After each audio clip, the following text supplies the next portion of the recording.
নমস্কার, শুভ চতুর্থী। People TV বাংলায় আপনাদেরকে স্বাগত। আজ আমরা চলে এসেছি পুরাতন কাজী বাসস্ট্যান্ড বাজার কমিটিতে। নমস্কার দাদা, আপনাকে পিপল টিভি বাংলায় আপনাকে স্বাগত জানাই। আপনাদের এবারকার এখানকার থিম কি হচ্ছে একটু যদি বলেন, আর আপনাদের পরিকল্পনা কি এবারে? আপনারা জানেন যে এই বহরমপুর পুরাতন কাজী বাসস্ট্যান্ড দুর্গাপুজো কমিটির দুর্গাপুজো দেখার জন্য সারা মুর্শিদাবাদ জেলার প্রত্যেকটা এলাকার বাঙালিদের একটা আবেগ জড়িয়ে আছে। কারণ তারাও চাই যে মুর্শিদাবাদ জেলার বিভিন্ন গ্রামগঞ্জ থেকে মানুষ, শহরের মানুষ, বিভিন্ন জায়গাকার মানুষ দিন রাত্রি শেষে তাদের টার্গেট থাকে যে পুরাতন কাজী বাসস্ট্যান্ড দুর্গাপুজো ঠাকুর তারা দেখবে এবং পুজো মণ্ডপে একটা চমক থাকে, সেটা দেখবার জন্য তারা মুখিয়ে থাকে।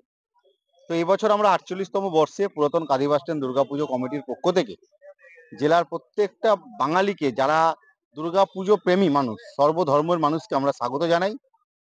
যে আমরা এই ৪৮তম বর্ষে এসে হাটকাটেশ্বর মন্দির, মহারাষ্ট্রের মহাদেবের যে মন্দির আছে হাটকাটেশ্বর, তারই আদতে আমাদের এই হাটকাটেশ্বরের মন্দিরে আমরা তৈরি করেছি। ইতিমধ্যে কাজ প্রায় শেষের দিকে।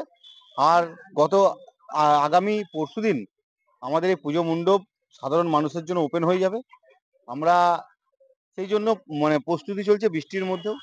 তো আমরা ৪৮তম বর্ষে এসে হাটকাটেশ্বর মন্দির আমরা উপহার দিচ্ছি গোটা জেলাবাসীকে। আচ্ছা, আর আপনাদের এখানে অনুষ্ঠান ৪ দিনে কি আছে? সাংস্কৃতিক দেখুন, অনুষ্ঠান? সাংস্কৃতিক অনুষ্ঠান উদ্বোধনের দিন থেকে শুরু হয়। আমাদের এই পুজো মণ্ডপ আমাদের বাংলা চলচ্চিত্র জগতের নায়িকা শুভশ্রী গাঙ্গুলি তিনি আসছেন আগামী শনিবার ২৭ তারিখ সন্ধ্যে ৭টার সময়। আমি জেলার প্রত্যেকটা মানুষকে বলবো আপনারা আসুন আমাদের এই পুজো মণ্ডপে, আমাদের উদ্বোধনী দেখুন এবং সাথে পুজো মণ্ডপ প্রতিমা দর্শন করুন।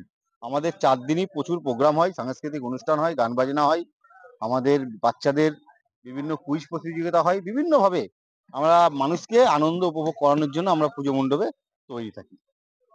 অনেক ধন্যবাদ দাদা আপনাকে।